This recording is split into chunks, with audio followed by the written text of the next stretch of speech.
It is truly an honor to stand before this group. I have to tell you, of all the people, there are 20 million people within an hour or two drive distance from this very room right here.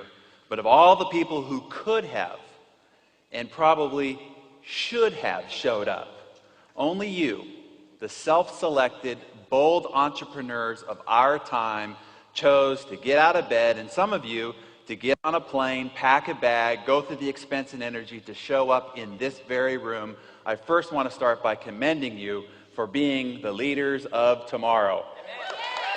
Yes. It's said that success, 80% of it is just showing up.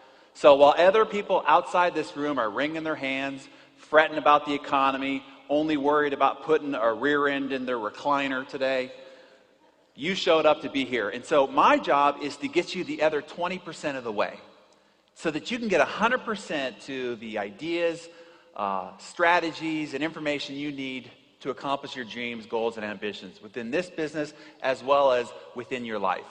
And for the last 20 years, I have intensely studied the area of personal development and human achievement. And for the last 15 years, I've actually been in the business of personal development. So I've had the privilege of building products with and doing events for and producing television programs with some of the greatest thought leaders, writers, authors, and speakers of our time.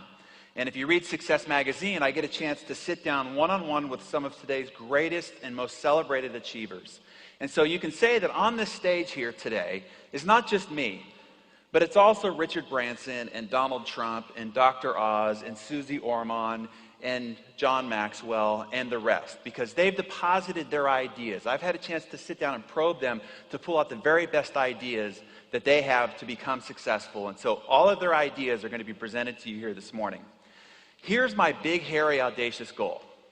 I want this to be the best, most impactful, life-changing success talk you have ever heard. And that's my goal. And so if you're ready, say, I'm ready.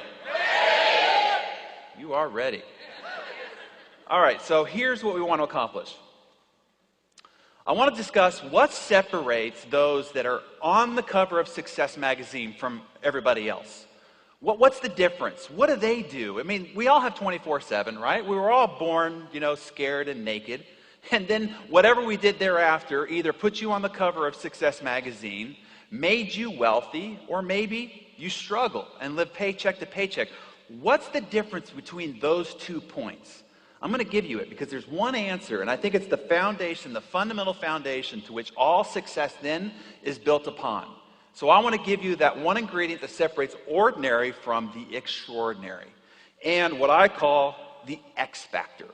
What is the one thing you could do? Of all the books that you could read and all the lectures that you could listen to, what's one thing that you could focus on that will multiply your results by 2, by 5, by 10?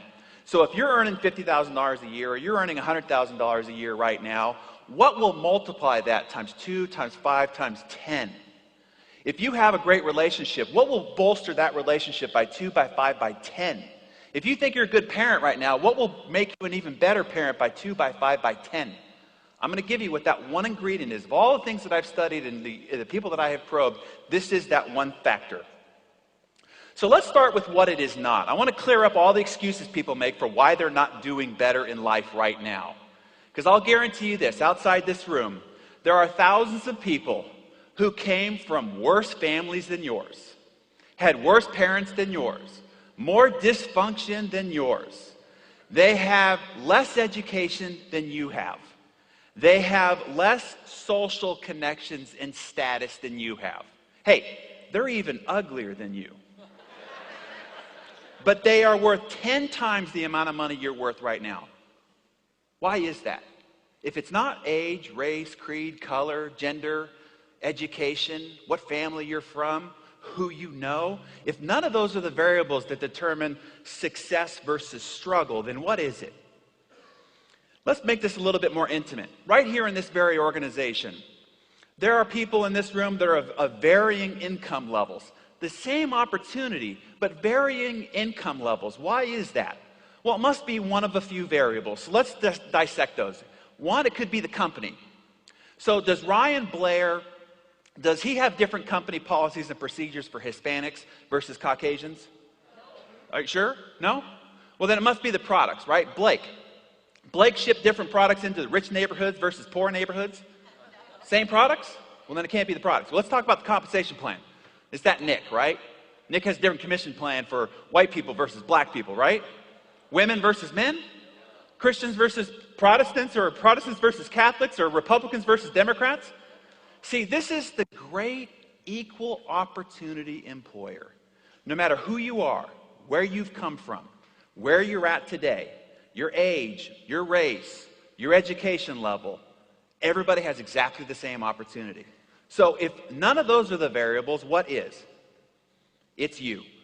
You are the only variable that's different between somebody that is just getting started making very little money and somebody that is doing extraordinarily well. See, if we could take a snapshot of this room and come back 6 to 9 months from now, here's what I'll promise you. In 6 to 9 months, there will be people, maybe even just getting started right now, who will be making $500 a month. 6 to 9 months from now, this very room, there will be people who are making $5,000 a month.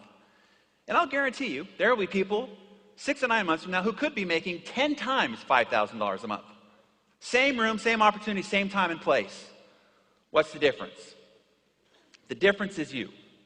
What you apply to the company, to the products, to the opportunities. See, here's how it works. You are the center of your universe. The rest of the world does react and respond to you. See, no matter where you look, you're still in the middle. You are the causal source of everything in your life. Let me give you the one day that changed my life. The one life philosophy that changed my life. I was 18 years old. I was waiting for a table in a restaurant, and I met a guy, stranger to me. We got talking. He invited me to a seminar. I went to the seminar. There was something unique about the guy, so I was encouraged to go. And at the seminar, they were having a discussion about relationships. And the lecturer said, what is the shared percentage between the two people of making that relationship work? I was 18. I thought I knew it all. I blurted out 50-50. The look on the lecturer's face made it obvious to the group that that was not the right answer. Somebody else then said 51-49, because you've got to be willing to do just a little bit more than the other person. The look proceeded. And then somebody said 80-20. And I don't remember exactly what their explanation was, but it involved some sort of an algorithm, right? So the lecturer just finally turned to the board and wrote 100-0. Until you're willing to take 100% responsibility for the betterment of that relationship, will that relationship work? Because if you're ever giving something with the expectation that you're going to get back, that relationship will always be open and vulnerable to being doomed. Taking 100% responsibility for your life in every aspect. This sounds simple, but it truly transformed my life. Because, see, you have caused every outcome in your life. You are personally responsible for everything in your life. Either you have caused it by what you have done, or you have caused it by what you have not done, or if something happened to you, you are still 100% responsible for how you responded. See, it's not the economy. It's not who's president. It's not the tax code. It's not what party's in office. It's not what's going on within your industry. It's not the other person in your relationship. It's not your company. It's not your neighborhood. It's not your family. It's not your relationships. It's you. This concept changed my life. When you realize that you are 100% responsible at every moment, you're stuck in traffic, you're late, you are still responsible for how you respond, you will be liberated in life.